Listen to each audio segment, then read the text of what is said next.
Nilikwambia hata kama bibi yangu ananipikia kila wakati, usifikirie hiyo mambo mengi. Nikwambia wewe ni makamu. Kuna wapi tumekuja? Hebu turudi kwa gari. Gari tunacho huko ndio nikutembeza hizo twende. Sasa huku ni wapi? Kuonyesha mahali tukitengea sura. Maisha mzuri. Huku ni wapi babe? Unataka kwenda? Kama ni plot tuende. But mimi siweza kupita huko. Utapita, mapenzi ni kitu mzuri sana. Lakini babe tungenijengea plot place poa. Huko ndio vizuri. Kwa hiyo nishikilie. Acha nikushikilie. Acha ni babe huku ni wapi tu wali? Huko ni kwenyewe.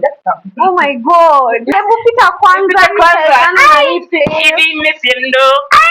Kwanza. My god. Nikuweke poa, you know my queen. Unaona pia huko hakuna ati mambo ya gas. Kuni ndio hizi. 1 year. Hakuna kuzumbuka na mambo ya upishi. Wacha nifunge.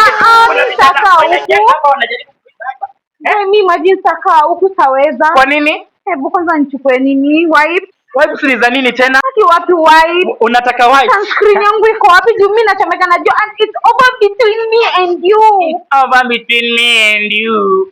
It's not over. Over between me and you. Na uniambie kama mambo ya Nairobi utaasha ubaki kuwa bibi sasa. Tukaikae huku na mimi. Unakubaliana na hii mambo jamani? Niko sawa, nitavumilia. Hakuna kutumia gasi huko, tunatumia kuni. Yeah, nitavumilia. Maji ni ya borehole. Haina shida. Haina shida? Haina shida. Sio unaanza kulalamika, maisha sijilanga ni maisha Dubai. Bana. Maisha no hati ile. You see this gender? Fear death.